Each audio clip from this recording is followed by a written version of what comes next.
Now, let's go down here and begin looking at those by the non-textual sources. And this is, of course, the most controversial aspect of the Maliki school. And it's the one that we've been touching on all night. But first of all, consensus. Okay, so consensus, as you know, is one of the four roots. In the Medinan school, consensus is very strong. But the consensus that Malik accepts is the consensus of the scholars of Medina.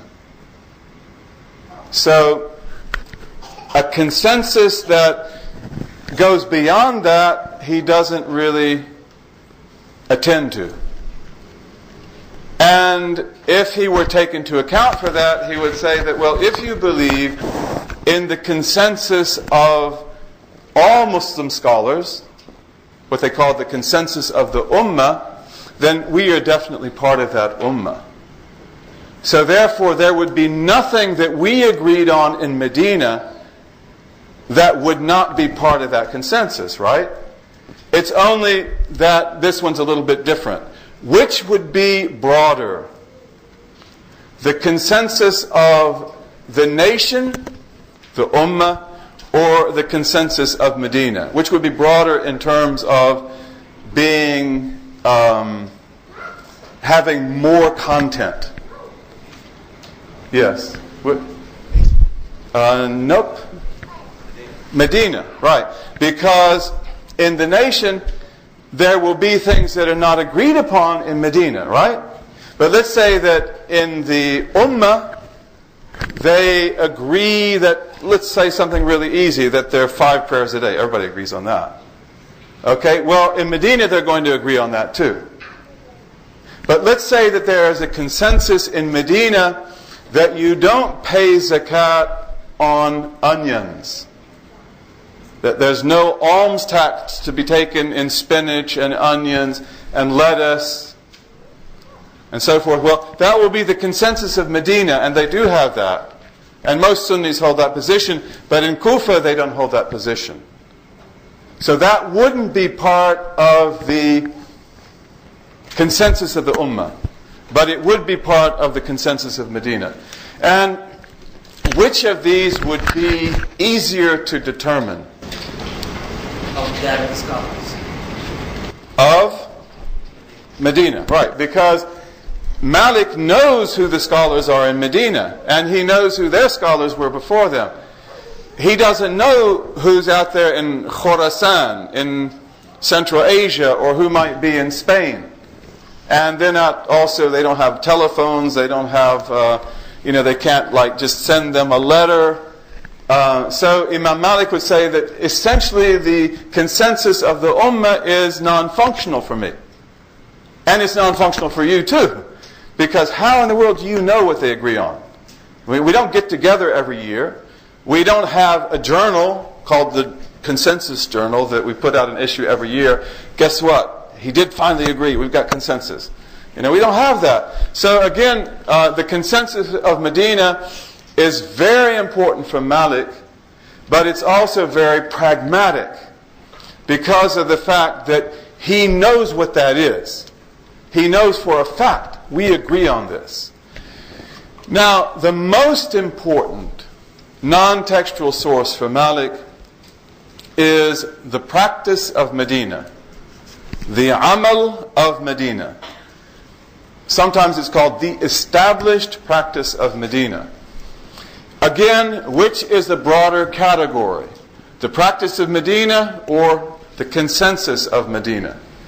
Or are they the same? I think the practice would include non-scholars as well. Okay, that's a good point. The practice of Medina, as far as Malik is concerned, is only authoritative when it has the endorsement of scholars. So Malik will always show, if he has a type of practice that he's taking something from in the law, he will always indicate that this is what our scholars have accepted one generation after another. So the idea that, I saw the common people doing this thing in the street, this must be the amal of Medina. That was never Malik's concept of amal. The people of Medina were never the authorities by which the amal was known. Although those schools that rejected the amal of Medina, being every single school except for the Hanbali school. The Hanbali school accepts it with qualifications. They would say that, how can you do this? What do the common people know? Maybe they got this wrong. And Imam Malik would say, I didn't take it from the common people. The common people may do that, but this is a practice which I know to be valid over generations, because my teacher told me that his teacher told him that his teacher told him that that was the practice in their day. See, so that's the way he looks at it. But even in that regard, would they be the same, the consensus of Medina, or would one be broader than the other? The practice would be broader. The practice is definitely broader, because the practice of Medina includes the consensus. Everything which is part of the consensus of Medina will be practice. But there are many things in the practice of Medina that are not issues of consensus. That's very important, and this is one of the most important things for Malik, is to determine what aspects of practice have consensus and which do not. And he will always come down on the side of practice. But the practice will always have scholars behind it. But sometimes the scholars will disagree. So the terminology, Malik in his book, the Muwatta, has extensive terminology. If you're interested in it, half of my dissertation is on that terminology. But one of the main things the terminology does is to show when the practice of Medina has consensus in Medina or it doesn't. Or when it has overwhelming consensus but not total consensus. He's very concerned with that. But the practice is really important. The practice is really important. Now, in Medina, in the Maliki school, what would take priority? A hadith of the Prophet ﷺ or the amal? The amal always takes priority. And again, this is something distinctively Maliki. You have something like that in Kufa. When we come to Kufa, you'll see that Abu Hanifa is not totally different on this regard. But he won't look to Medina. Abu Hanifa will look to different things. But for Malik, amal is the highest criterion for establishing the sunnah. And this is really important. You may not agree, and millions of people didn't agree. The non-Malikis don't agree. But what's really important here is that in terms of the origins of Islamic law, there was no problem with sunnah. Contrary to what people like Krone and Calder and Schacht and Wansbrough say. Sunnah was never problematic. The fact that the Prophet ﷺ was authoritative, the fact that he was an example for us, the fact that we were supposed to follow him, nobody disagreed on that. And if we can't prove that, we can't prove anything. I mean, that's absolutely clear. The question was never the question of the authority of the Prophet or the authority of his Sunnah. The question was instead something else. Do you have an idea what it is? Yeah, it's probably adaptability with time and change. That's something else, but that's an important thing. We talked about that last time. But it would be something else. Remember we said that some people say that Sunnah equals Hadith, right? But not everybody. Would the Malikis say that? Never. They would never say that. Would the Hanafis say that? Would Abu Hanifa say that Sunnah equals Hadith? I know that some people here know the answer to that. What do you think? No. Abu Hanifa will say no. No, absolutely not. Other people will say that, but not Abu Hanifa, not Imam Malik. And they will say that the Prophet's Sunnah was a living reality, transmitted to his community, established in practice, and it may be in the practice, it may not be, but this is one of the ways that we come to discern it. We know the normative practice of the Prophet. We know the abrogated from the abrogating by the practice of Medina and other things. So now now you're getting a glimpse of where the schools of law have really important differences. It's not just that, Malik found this hadith, Abu Hanifa found this hadith, and Shafi'i was over here and they found that hadith, and then they disagreed. No, that's not the way that it went. And if it had gone like that, none of them was an imam. Yes. Can I just clarify the difference between consensus and practice? Is it that there were certain practices that the scholars were never asked about, so that's why they... No. The fact is that in Islamic law, there were always disagreements. Then how does that take higher priority than consensus? It doesn't. No, I didn't say that. Consensus is extremely high. But consensus will always be reflected in practice. The Medinan consensus will always be part of the practice. It's the most authoritative part of the practice. But there are things in the practice, like, for example, how do you wipe your leather stockings? You know, the khuf. You all know what the khuf is. The khuf is the leather stockings that Muslims still wear. But, in some of the schools, they're really like leather boots almost, But how do you wipe them? Okay, do you wipe the top and the bottom? Or can you wipe just the top or just the bottom? Okay, so in Medina there were different practices on that. And Malik says what he believes by his reasoning to be the best practice. Okay? And what was the dominant practice of Medina? But that wasn't a matter of consensus in Medina. They disagreed on that. You might say that's not a big point, but there were other points that were big. But the fact is that you have a living practice. And you have scholars that do that. Sometimes they don't do it. But you have the practice of the city, you have the consensus, and this is the big criterion. Now, what do we mean by a hadith that is abrogated? Can you answer that question? It should be, the sunnah and hadith should be equal, but... No, abrogating. I want abrogation. The principle of abrogation... No longer... Yeah, it's that it's not enforced anymore. So, for example, the permissibility to drink wine, that was there for a long time. And then it was abrogated. Okay? So you have abrogating verses and you have abrogated rulings. This is always one of the big contentions when you come to hadith. Because hadith will give you the whole picture. You say that, hey, this hadith contradicts that hadith. And a muhaddith would say, yeah, well, that's right, because this one abrogated that one.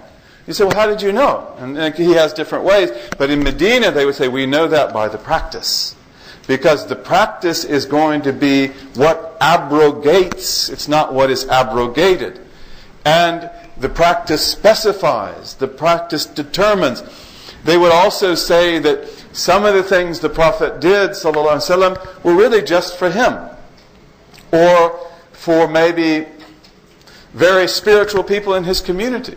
But they weren't for the community. So, for example, the Prophet ﷺ would pray the obligatory prayers, and he would pray the other prayers, the supererogatory prayers, the nafilah, in his house. And for Malik, that's because he didn't want that to become amal. In other words, he didn't want it to be established. So that, you can go and you can leave. You don't have to do that. If you want to do it, it's good. But you don't have to do it. So you have normative aspects of sunnah, which are practiced, and you have non-normative aspects, which are good and right, but do it on your own. Don't do it in the community. Don't make the community do it. So, for example, you have the hadith about whoever fasts Ramadan, and then if after Ramadan they fast how many days? 6. It's as if they fasted the whole of time. And Imam Malik would say, don't tell the people to do that. Other scholars would say, why not tell the people? That's a hadith, that's a good thing. But Malik would say, because it will become a practice. And it never was the practice. It was a teaching. If you want to fast 6 days, do it. But if you get up and preach it from the pulpit, then everybody's going to be fasting 6 days. And that's hard for the people. You've made Ramadan not 29 days or 30 days. You've made it 36 days or 35 days. You see, so these are the considerations that they have. You've got to keep things easy. You've got to keep things in balance. And that's what the amal is regarded to be like. See? So this is a whole vision of amal that is very complex. Yes? So, about Malik to take hadith as sunnah at all? Or? Well, we'll talk about Imam Abu Hanifa next time and the time after that. But the answer is sometimes they do, sometimes they don't. And they have different techniques for that. But here, one of the things that R.R. said, Rabi'atul Ra'i, Rabi'a, the great Rabi'a, he said that transmitting from one man to another man He said it would rip the sunnah right out of our hands. That's a really strong statement, isn't it? What does he mean by that? Transmitting a hadith, he means, from one man to another man to another man. One on one on one. He said this would tear the sunnah right out of our hands. What does he mean by that? Anybody have an idea? Yes. It's bound to change. It's like the telephone. No, that's not really what he has in mind. Comparing it to a normal transmission or a mass. So what he's talking about here is what we'll talk about later. We didn't really get into it tonight. It's called the isolated hadith. We'll talk about that next week.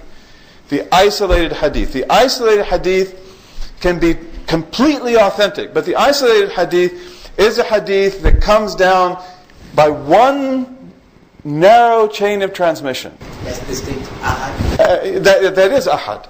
Okay, as distinct from mutawatir, as distinct from hadith that are overwhelmingly transmitted.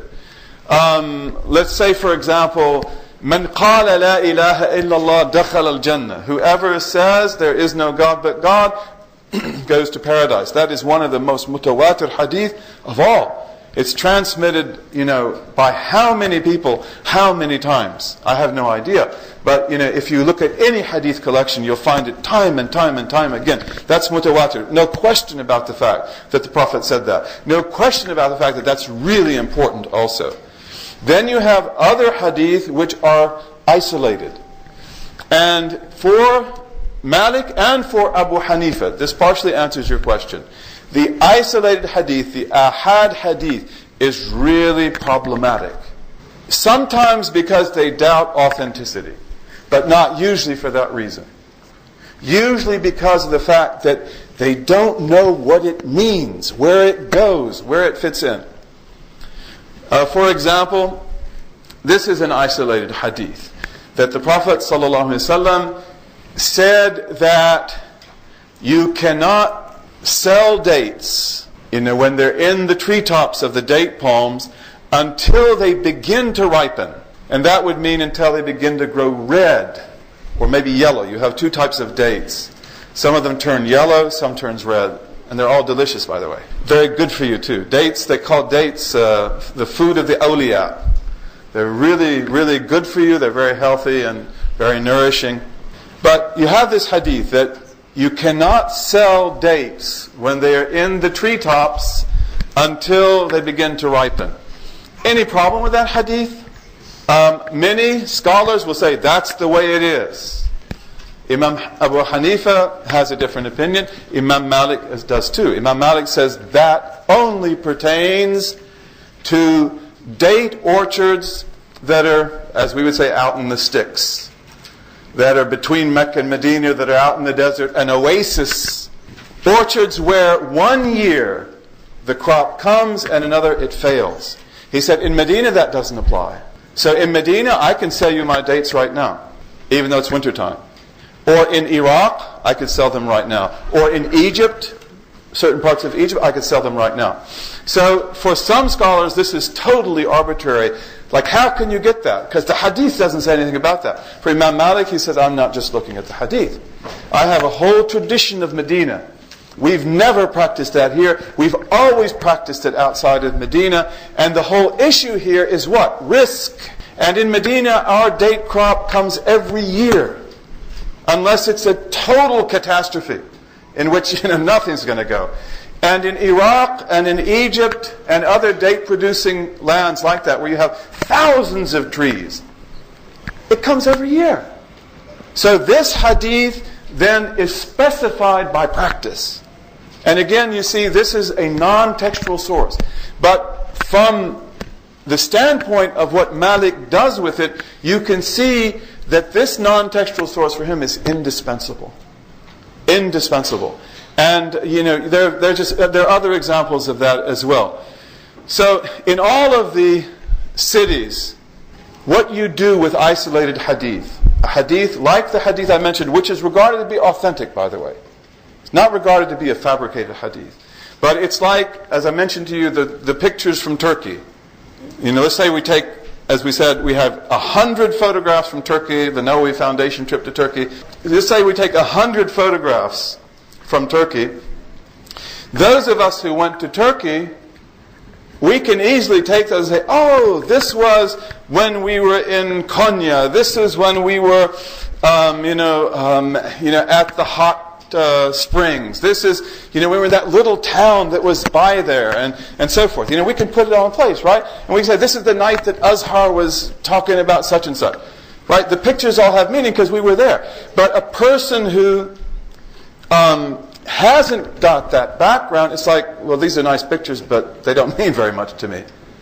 And for Imam Malik, that's the same thing with amal. That when you put the Quran and the Hadith in the context of the transmitted tradition of Medina, then it all begins to make sense. And it all fits in place. And all the other principles of deduction in the Maliki school, they're all taken from that amal. But in all the cities of Islam, the garrison cities, which are what? What were the garrison cities? Kufa, Basra, Fustat, which is Cairo today, Qayrawan, Qum, Mashhad, Tus, it was Tus in those days. These are all garrison cities, and anywhere that you had great scholars of Islam, they all had differences about isolated hadith. See, and this is really important because the crucial issue in the formation of the schools was not sunnah, as Joseph Schacht says and as the cronies say. So the issue was not sunnah, okay? The issue was isolated hadith. This is the issue. That do isolated hadith, are they accurate indications of sunnah or not? Can I rely on them or not? Some people say, absolutely you can. But you've got to be a great scholar. And others would say, no, you can't. You've got to have other references. For example, say in Medina, as time goes on, all of a sudden pigs are not as, fruitful and they're not growing. And like today, for example, so the amal of Medina doesn't exist there anymore. So in that city, the hadith would change? No, that's a very good question. How do you think Imam Malik dealt with that? Umar's observation is that, well, Medina is going to change after a while, right? I mean, look at the way it is now. It's a beautiful city, but I mean, there's a lot of things that go on there that are not Amal Ahl al-Medina, I can tell you. I won't mention anything, but I could. But, it's changed a lot. So, what do you think Imam Malik's response to that would be? Well, based on what you said last week, he would say, I'll deal with it as it arises. No, that's with new questions. That's not bad. He probably would say, but Malik would say that problem has arisen. Because Malik sees himself at the end. And this is one of the reasons why he will become, in the eyes of the Malikis, the great sheikh. Because he is the last one who lives in that original amal as they conceive of it. So therefore, one of the main things that Malik will do in his life, and this is why he compiles books, is that he will begin to compile the amal. In other words, he begins to turn it into a textual source. So that today we can go back and we can see what he believed the amal was. Again, a Hanafi, a Shafi'i, a Hanbali, a Shi'i, a Khariji, they would say that, well, I don't believe it was that. I don't have to believe that. And they don't. But this is what Malik felt he had to do. That he had to now compile the non-textual source and to make it textual so that for later generations they could have reference to it. And the Muwatta, his book, it's a beautiful name, Al-Muwatta. What does Al-Muwatta mean? Wata'a. Wata'a means what? Good. يعني عروبة يعني كاملة ما شاء الله. So wata'a is this, right? Wata'a. Muwatta means to be trampled, the trampled path. So the Muwatta means the well-traveled, well-trampled path. What in the world is he talking about? Al-Muwatta. What do you think Malik has in mind? Example. Okay. For Or the consensus of the practice? Okay. The amal. Yeah, the consensus, the practice, the example of the people before, that's what he has in mind. It's like, this is the amal of Medina. You see, that's what he means, the muwatta. Like, this is the path that thousands of us followed. It's muwatta, it's completely walked on, completely treaded on, one generation after another, and I'm going to write it down, and I'm going to show you that, because it won't be here after me. It will now begin to go. Yes? I have a question. I guess the context from our perspective is that I'm relatively new Muslim, and I think about this abrogation theory, and it's one of the things that a lot of Christian critics point to as a weakness in our religion. And I guess what comes to mind is, how do you know that the changes in the practice, that they're not fueled by the same changes like by the Jews and the Christians, that is for convenience, or they just don't feel like following what was revealed? Well, that's a very good question about abrogation, and like, how do we know that something's really abrogated, and how do we keep people from playing with that? This is a really important question, and I think that as we go through, it's good to come back to that and to look at it in different places. But I think that with regard to abrogation, exactly that question, determining what is abrogated, what is abrogating, that was regarded to be the primary requirement of a real legal mind. That you had to be able to do it well and not play with it. Now, there's another question. Of course, as you know, the practice of Medina, Malikis use that to make that distinction. But there's another question also, and that's the question about why is there abrogation, which is also part of your question.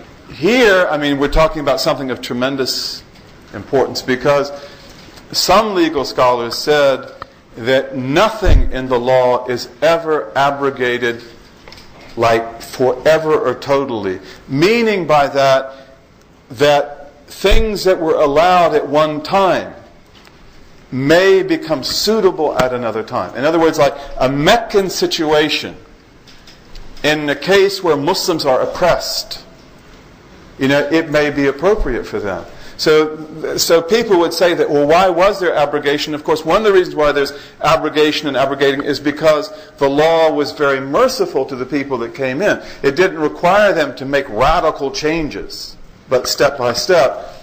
So there are a lot of questions that come out of that. Well, what about a community, for example, like, say, the Muslims of Spain in, let's say, 1525, 1550, the Moriscos, who, if you say you're a Muslim, if you use Arabic, if you pray, you'll be put in the Inquisition, you will be tortured, you will be punished, you'll probably be put to death. Your name is Francisco, it's not Muhammad. Your name is Pablo, it's not Amr. And you can't teach Arabic to your children. So in that case, the Malikis, because Spain was a Maliki country, they gave a fatwa that basically you can do everything you have to do to stay alive. And just keep your faith and be secret, be careful. Don't expose your children and your wife and yourself, to death and to torture. So again, they go back to the abrogate and they say, for you, it's just like you're back in Mecca at the very beginning. You've got to learn how to save your lives. That's one of the most torturous stories in human history. Talk about the total abuse of a community. Moriscos, who were a big part of the Spanish population.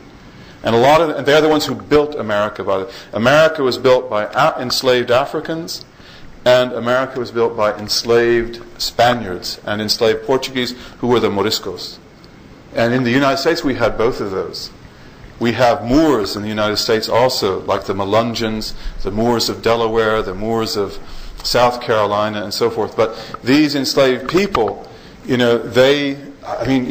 in America, in 1560, Pedro the Wolof, who was an African Muslim, was boiled alive because, he tried to spread Islam to the Native Americans. He tried to take Islam to the Indians. So, this was a desperate situation.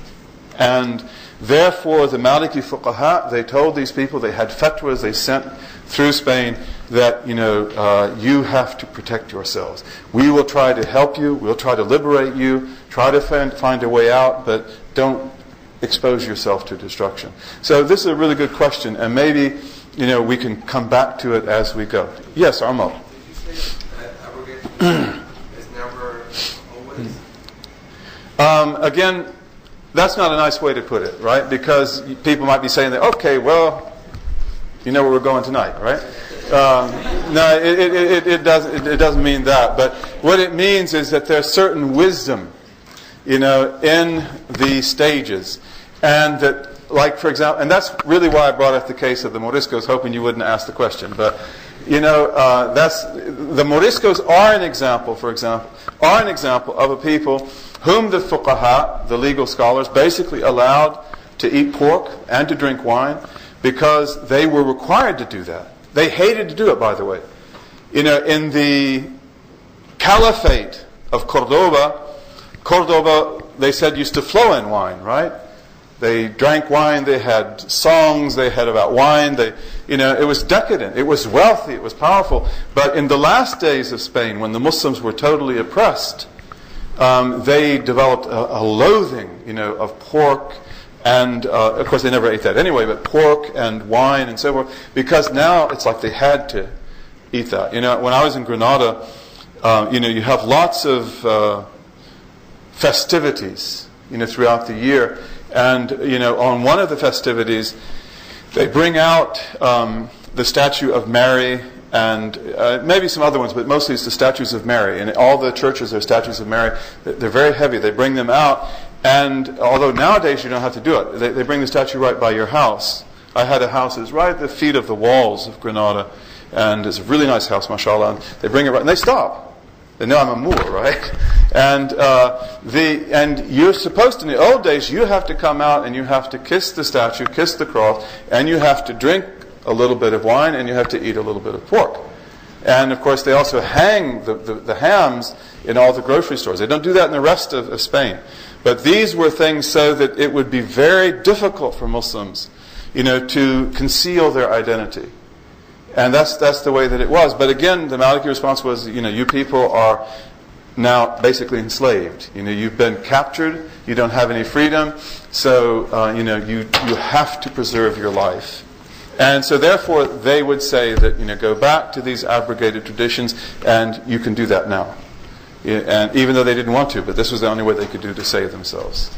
Okay, so in any case, the primacy of local practice. Another thing here that's, let me see, important, and we'll close with this, is customs and convention.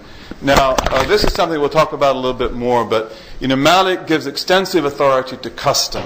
But custom is totally different. Custom is not amal. Custom is like the type of customs you find in different lands. So that, for example, when you go to Syria, when the Muslims went to Syria, you find that they have irrigation practices that the Muslims of Medina never had. You find that they have hot baths, steam baths, where you go in to bathe and to be scrubbed down and so forth. So this was not part of the Arab tradition. Umar used to say that the sun is the Arab's steam bath. We like the sun. That's enough. That's all we need. But in Syria, you have hot baths. And these hot baths, which then proliferated in the Muslim world, they were usually regarded as essential to good health, too. They keep you healthy in the wintertime, especially. And but the thing is that the way the bath is done, they would have, of course, men would go at one time, women at another time, sometimes men on one day, women on another day. That wasn't a problem. They didn't mix there. But in the hot baths, there are certain things which were problematic for the jurists, such as how much steam are you using? You went in for 15 minutes, he went in for 2 hours, and you both paid the same price. And they'd have also problems in irrigation about how do you know how much water that I'm getting. Maybe, I paid the same amount and you gave me water. I got so many square cubic feet and he got more. How do you know that? So usually in custom, they just follow the custom as long as it's basically good. So they accepted the baths and so forth. As I mentioned last time, one of the customs in Spain, in Iberia, Portugal and Spain, was that the men didn't cover their heads. They went bareheaded. They did that for a long, long time. The Berbers wore turbans. The Arabs would wear turbans. But the Andalusians, they didn't cover their heads. And that was their custom. It was a deeply entrenched custom. So in Spain, they said that's not a problem. In other parts of the Muslim world, they didn't like that. They liked men to cover their heads. But they said in Spain, there's no problem with that at all. So custom and convention are very important in the Maliki school. They're very important in the Hanafi school, and they're important in all schools. And that's also, you could say, a non-textual source. Okay, but these are all different. The consensus of Medina, the practice of Medina, and the customs and convention.